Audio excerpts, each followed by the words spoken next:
இந்துக்களின் புனித சடங்கான காவடி ஆட்டத்தை கேலியாக சித்தரித்து காணொளி வெளியிட்ட ஏரா எஃப்எம்ஐ சேர்ந்த சிலரின் செயல் தொடர்பான விசாரணை அறிக்கை இன்று துணை அரசு வழக்கறிஞர் அலுவலகத்தில் சமர்ப்பிக்கப்படுகிறது.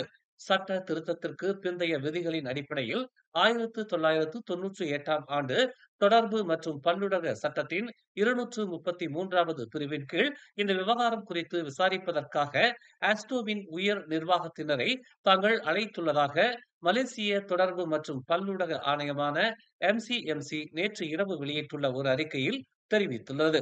இச்சம்பவத்தின் தொடர்ச்சியாக ஏரா எஃப்எம் உரிமத்தை தற்காலிகமாக முடக்குவதற்கான நோக்க அறிவிப்பும் லைசன்ஸ் உரிமையாளரிடம் சமர்ப்பிக்கப்பட்டதாக அந்த ஆணையம் தெரிவித்துள்ளது.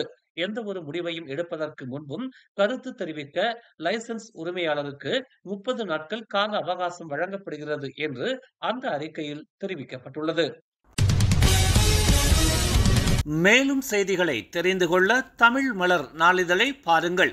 உடனுக்குடன் செய்திகளை தெரிந்து கொள்ள தமிழ் மலர் இணையதளம், தமிழ் மலர் செயலி மற்றும் மலர் டிவி யூடியூப் சேனலை வலம் வாருங்கள். எங்களோடு இணைந்திருக்க மலர் டிவியை பதிவு செய்து கொள்ளுங்கள். உறவுகள் மகிழ்ந்திட விருப்பம் மற்றும் பகிர்வு சேவையை சொடுக்கிடுங்கள்.